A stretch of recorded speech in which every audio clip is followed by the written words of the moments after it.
Is David really about to do what no one thought was possible? Because what's quietly unfolding right now could legally erase Kody Brown from his youngest daughter's life forever. This isn't just a stepdad stepping up. This is a potential courtroom move that could wipe Kody's name out of the picture completely. And the reason this has fans spiraling is simple. If this goes through, there's no coming back from it. Truly Brown isn't just visiting Utah anymore. She's living there. She's settled. She's surrounded by a calm, stable household where her mother is finally happy and where David Woolley isn't just present for the cameras, but present every single day. And that detail matters more than anything. Because fatherhood isn't about DNA when the cameras are off.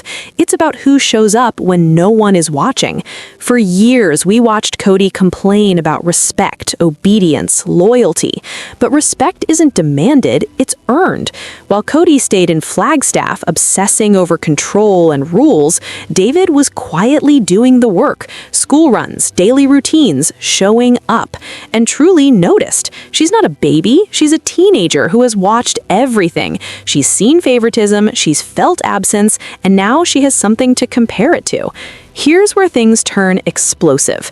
Insider chatter suggests this isn't just emotional, it's legal. There are whispers that adoption papers have been discussed, that this isn't about symbolism anymore, it's about making it official. And the rumor tearing the internet apart is this. Truly may want David's last name. Let that sink in. A name isn't just a name, it's identity, it's belonging. And if she's ready to let go of Brown, a name tied to public chaos and neglect, that says everything Kody doesn't want to hear. Why now? Because timing matters. Before she turns 18, any name change or adoption requires legal action. That means either Kody signs away his rights or a court decides he no longer has them. And that's the nightmare scenario for a man whose entire identity is built on being the patriarch. Because once that paper is signed, the last thread tying Christine to Kody is gone. No custody, no leverage, no forced connection, just freedom. This isn't about revenge, it's about protection. Adoption gives David legal authority over medical decisions, education, emergencies. It ensures that if something happens, Truly isn't sent back to a household where she feels like an outsider. And emotionally, it's David saying something Kody never did consistently. I choose you. No conditions, no loyalty tests. The speculation didn't come from nowhere. People close to production hint that conversations about guardianship quietly shifted into something bigger after real-life moments exposed how unworkable the current setup is. Missed calls, missed events, situations where Kody's legal status complicated things instead of helping. That's usually how these changes start, not out of spite, out of necessity. And yes, there's an emotional knife twist here that can't be ignored. Truly wanting to change her name would be devastating for Kody because it's public proof of what he fears most. Not that David replaced him, but that he left the space empty and someone else filled it. David didn't steal a role, he stepped into a vacancy. Now think about what this does to Kody's image. If it becomes public that he's lost or surrendered parental rights, his entire victim narrative collapses. You can't claim betrayal while a court quietly agrees your presence isn't essential. It would mark the true end of the Brown family as it existed. No shared child, no shared future, just Robin, the house, and the consequences. And there's another layer no one wants to talk about: money. Adoption ends child support. It ends legal responsibility. Publicly, Kody can rage about bloodlines. Privately, this could be financial relief, which raises an uncomfortable question. Is he fighting for Truly or fighting for how it looks if he loses her? What makes this even more telling is the silence. Christine isn't ranting. She isn't clapping back. She's smiling, posting, living. And silence like that usually means lawyers are involved. When legal moves are happening, smart people stop talking. Stability becomes evidence. every peaceful day Truly spends in Utah strengthens the case that this is where she belongs. And fans have noticed. The reaction online is overwhelmingly supportive of David. That matters in reality TV world. Public opinion shapes narratives. If this was a test balloon, the response couldn't be clearer. People see a child who finally looks safe, comfortable, happy, and they don't want that taken away. Kody's alleged response? Predictable. Legal threats, claims of alienation, the same script we've seen before. But here's the problem. Courts don't care about ego. They care about patterns. And Kody's pattern is documented on camera. Missed birthdays, missed surgeries, missed years. Threatening court could open a door he really doesn't want opened, where every absence becomes evidence. Meanwhile, David stays quiet. He doesn't posture, he doesn't perform, he just keeps being there. And that's what makes him dangerous to Kody's narrative, because you can't argue with consistency. You can't sue presence. You can't intimidate someone who isn't playing the game. At the center of all this is Truly, not a storyline, not a pawn, a teenager who appears to be done begging for scraps of attention. Reports suggest she's emotionally disengaged from Kody, polite, distant, indifferent. And indifference is the one thing Kody can't handle because it means he's already lost. Watch the body language. With David, she's relaxed, open, safe. With Kody, stiff, guarded. The body doesn't lie, and if she's the one pushing for this, it's the strongest indictment of Kody's parenting imaginable. You don't replace a father who shows up.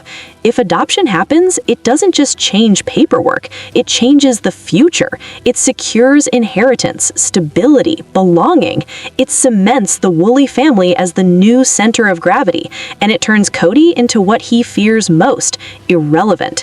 So is David legally adopting Truly? Maybe the papers aren't public yet, but emotionally, the verdict is already in. David is the dad, Kody is the past, and the Brown family tree is being pruned so something healthier can grow.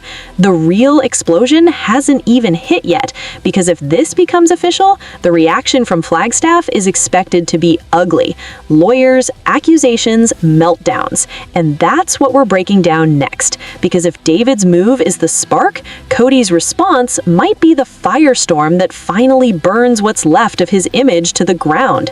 Stay with us. This story is far from over. So let's start with the question everyone is scared to ask out loud. What if Kody Brown is already being quietly removed from his youngest daughter's life? Not emotionally, but legally. Because what's happening right now in Utah isn't just a happy blended family story. It's the beginning of something that could permanently rewrite the Brown family history. Truly isn't bouncing between homes anymore. She's planted. She's settled into a life where chaos doesn't greet her at the door, and where tension isn't part of the daily routine. Utah isn't just a location, it's a reset. And inside that reset is a man who didn't arrive with speeches, rules, or loyalty tests. David Woolley arrived with consistency, and that alone changes everything. For years, we were told fatherhood meant authority, titles, bloodlines, but Truly is living proof that kids don't bond to biology, they bond to behavior. While Kody stayed fixated on control from a distance, David showed up in the small, invisible moments, the kind that never make it to camera, but shape a child's entire sense of safety. Here's where the whispers turn dangerous, because people close to the situation aren't talking about feelings anymore. They're talking about paperwork, legal conversations, big, irreversible decisions. And the rumor ripping through the fandom is this: David may be preparing to make his role official in a way that would strip Kody of his last remaining claim. And no, this isn't about replacing a dad who's present. This is about filling a space that's been empty for a long time. Truly isn't a little kid who can be distracted. She's old enough to see patterns. She's old enough to remember who showed up and who didn't. She watched favoritism play out in real time. She felt the absence. And now she's living in a home where attention isn't conditional. Think about the weight of that. A teenager realizing she feels more protected by someone who chose her than by someone who shares her DNA. That realization alone changes how courts, families, and futures unfold. What's making this situation even more volatile is the timing. Truly is at an age where her voice matters, her preferences matter, and if she's expressing a desire to fully belong where she already lives, not just emotionally, but legally, that puts Kody in a position he's never faced before, one where his authority doesn't automatically win. And let's be honest, this isn't just about Truly, this is about power, because as long as Kody has a legal tie to Christine through their child, he has leverage. If that tie disappears, so does his influence. No forced connection, no obligation, just a clean break. That's why this feels bigger than gossip, bigger than theory. Something has shifted. Christine isn't arguing publicly anymore. She's quiet, calm, focused on her new life. And silence like that usually means decisions are already being made behind closed doors. So before we even get to leaked documents or explosive reactions, understand this. Emotionally, the verdict may already be in. Truly has found stability, she's found safety, and the man providing it isn't fighting for control, he's just showing up. And that's where this story truly begins. Now, this is where the story stops being emotional and starts getting uncomfortable for everyone involved. Because when stability turns into permanence, feelings aren't enough anymore. That's when the law quietly enters the room. Here's the part fans keep circling back to. Truly isn't just happier in Utah, she's functioning better. She looks lighter, more confident, more at ease. And that kind of visible change doesn't go unnoticed, especially when the contrast is this stark. When a child thrives in one environment and withdraws in another, people start asking questions that no parent wants a court to ask.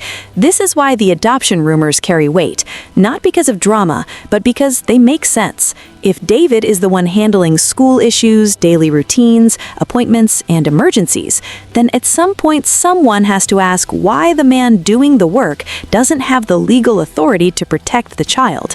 Love doesn't sign consent forms, legal rights do. And here's the part that shakes Kody's entire narrative. Truly isn't too young to choose. She's old enough to express preference, old enough to explain why she feels safer where she is, and old enough for a judge to listen. That alone changes the balance of power completely. This isn't a tug of war over a toddler. This is a teenager speaking for herself. There's also the name issue, and this is where the emotional impact turns nuclear. A last name is identity, it's alignment, and if Truly is even considering letting go of Brown, it's not rebellion, it's resolution. It means she's already detached from what that name represents to her. Public chaos, emotional distance, conditional attention. Why rush it now instead of waiting until adulthood? Because adulthood doesn't fix emergencies. It doesn't protect a minor if something goes wrong tomorrow. Adoption does. It gives David the authority to act instantly, without phone calls that go unanswered or permissions that never come. It's not about erasing someone. It's about ensuring someone is always there. What makes this even more telling is the shift in behavior from Christine. She isn't defending herself online. She isn't dropping hints. She's building normalcy, and normalcy is strategic. Stability becomes evidence. Judges don't disrupt lives that are clearly working.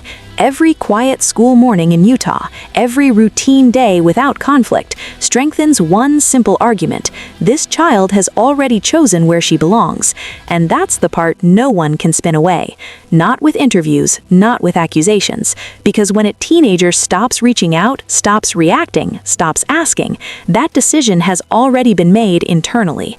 Kody can argue biology, he can argue intention, but what he can't argue is absence. And absence has a way of speaking louder than any courtroom speech. And this is exactly why things are about to get ugly, because when control slips, panic follows. This is the point where the situation flips from quiet tension to full-blown panic. Because once rumors like this surface, the person with the most to lose always reacts the loudest. And everything about this suggests Kody is already spiraling. According to whispers circulating behind the scenes, this isn't being received as a family discussion in Flagstaff. It's being treated like a declaration of war, not because Kody suddenly discovered a deep hands-on devotion to parenting, but because control is slipping through his fingers, and that has always been his trigger. The word being thrown around now is alienation. It's the favorite weapon of parents who confuse distance with betrayal. The idea is simple. If a child no longer reaches out, it must be because someone poisoned them against you, not because of your own behavior, not because of years of emotional inconsistency, and definitely not because the child grew up and noticed patterns. What makes this especially risky for Kody is that pushing this into a legal arena would force reality into daylight. Courtrooms don't care about speeches or victim narratives. They care about logs, calls, visits, effort. And that record isn't kind to someone whose parenting mostly happened on camera. There's also a deeply uncomfortable truth hovering in the background. Kody has fought hardest for the idea of fatherhood, not always the actual work of it. Threatening lawyers keeps him relevant. It keeps him central to the story. Quietly stepping back would mean disappearing, and irrelevance is the one outcome he cannot tolerate. But here's the twist fans aren't talking about enough. Losing legal responsibility also means losing financial obligation. No child support, no long-term accountability, public outrage on one side, private relief on the other. That contradiction explains why the response feels performative, loud, emotional, but strangely hollow.